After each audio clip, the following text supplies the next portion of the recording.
a sort of controlled part of himself, which made him seem like a handsome leading man, serious. But guess what? Harry Hamlin's hysterical. And Meisner releases in the first year all of who you are, and in the second year does interpretive character work and blends them together in an extraordinary way. It's a good thing Joanne has not much to say. That's the good thing we have to understand, okay? Who are some of your favorite up-and-coming actors today? You're naming some of the great old-school actors. Paul Sorvino, one of my favorites, okay? Jeez. Who are some of the people today that coming up, like a Mark Ruffalo, or who's coming up right now that you think we should watch out for? You know, this is going to sound crazy, but there's a casting director in New York called Cindy Tolan. And just the other day, I was watching a show called Flight of the Conchord, which is a brilliant comedy show. And every time someone's on the show, they are so real, they are so alive, they are so imaginative. And I'm looking at the show going, I'm going to call up the casting director and say, when you have a role, no matter what size, I want to be on that show. And I know that Jeff Goldblum, who's a Meisner student and Bill Esper student and a teacher, I know that when I pointed the show out to him, he said, I want to be on that show. I know I can't point out at this moment to one actor, but I can say that there are people that you're watching, and whether it's 3 lines or 300, that immediately they're imaginative, they're alive, they're connected, they're real, and you go, wow, every time someone's on this TV show, they can act well. People like Robin Wright Penn, who trained here and is coming back to further do some of the advanced work, you know, to me, she's one of the greatest actresses in America. She's not up and coming. She's a recognized star, but she actually is so selective about what she does that she doesn't have the commercial identity that perhaps some other people do who are perhaps not seeking just the role, but seeking the visibility. She's never been seeking the visibility. I have to be nice to Joanne because I got to get a cameo in one of her productions, okay? You heard it here first on True Hollywood Talk. But I've got to ask you this. You know, it's amazing because, like, I'm a big fan of this Stephen Colbert now and Jonathan Stewart. Those guys 3-4 years ago weren't even really on with cable TV. All of a sudden, there's new radio hosts, there's new people out there.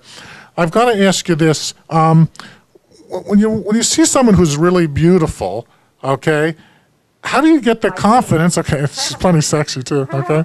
But how do you, as an actor, because I see this a lot in LA, where someone's really very beautiful, but they don't think they have to work and become an actor. They think, see, I'm so pretty that they're just going to cast me. But film's so expensive, once you have to talk, they can't afford to do too many takes. So what do you tell a person that's really beautiful that think this is easy? It's not easy. 2% of people make a living as an actor. That's so true. I love that you said 2% because it's really 2% or something like that of SAG, 10% that really make a living acting.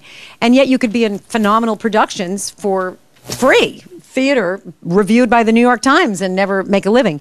What I would say to somebody who's physically beautiful is you're blessed by God, because if you are commercially viable in an attractive way, this could be something that could go much to your favor for castability.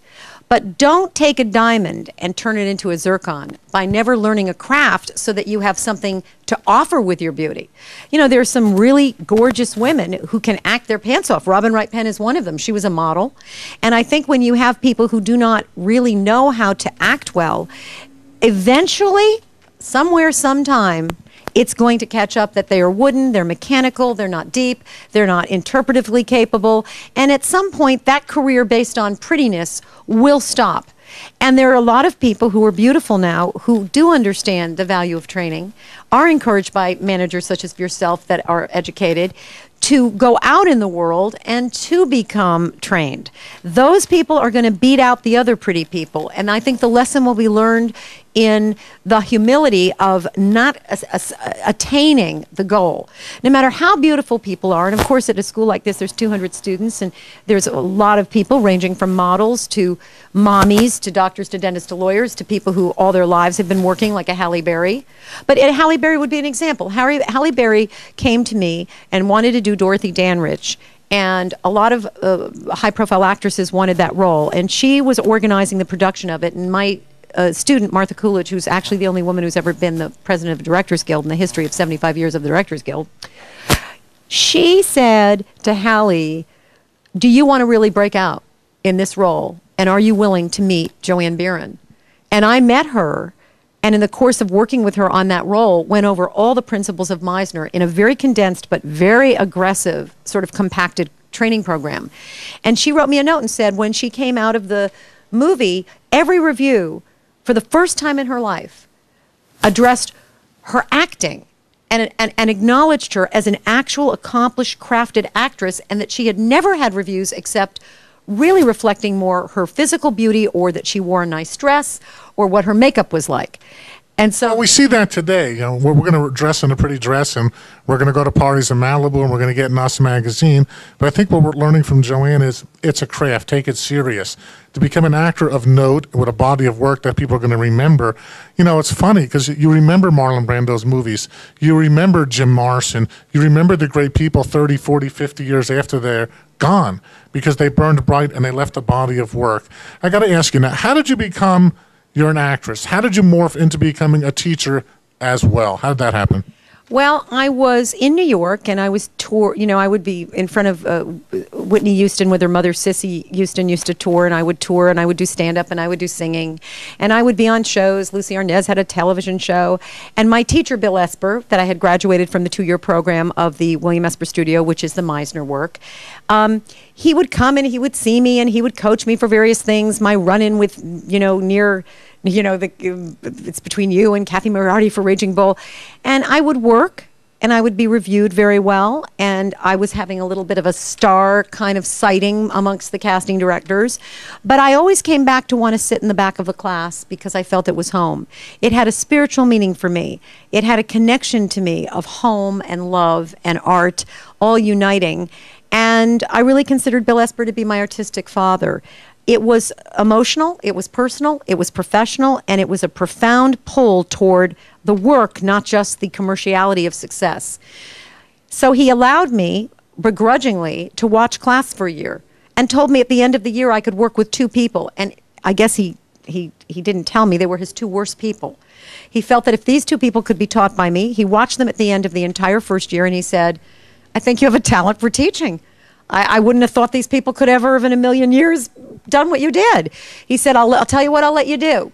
I'll let you take 2 people, 3 people, 4 people. So I would continually be in a play or a movie. I was in The Eyes of Laura Mars with Faye Dunaway. I was always working, but I was watching in those classrooms, teaching those students. And my career as an actor kept going. So it was kind of coming together. And suddenly, boom, I got sort of more developed as an actress to come out to do a series, a movie at the same time called The Joy of Sex, which was not sexy, but was a silly high school movie that Martha Coolidge had.